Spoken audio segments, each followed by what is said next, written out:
ket misi. Asa fom ta chache pou m'dormi men. E m'ba yon kote pou m'dormi men. Gwat nan mi ka jiri men. Kom cheke misi mwen. E ven, fon de ven tou.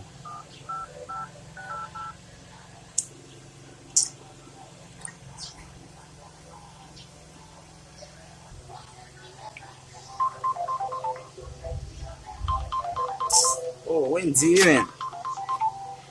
Yo, Yo! Sa ge la men? Kosa mwen di mba jem tado men? Yo ba mtap moun do la men? Yo kote mba di pou mdomi men? Eske yo ka je onti kote pou mfoti la desan pou oti tan? oh, problem kay. Abe ba yon problem non men. E, bon cham kay bola kay la. Man fè check la pou check him pita, ok? Yo! Abe ok men? Mba el fe koto tale la men, ok?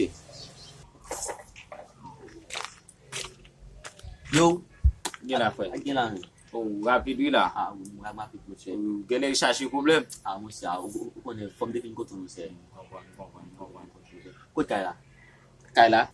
Aba kay la. Che, enkli ou fè. Ti men nan la. Edal map mette pou map simante kay la. Bien pou bla ou pa. Lan bed be. Me kaka.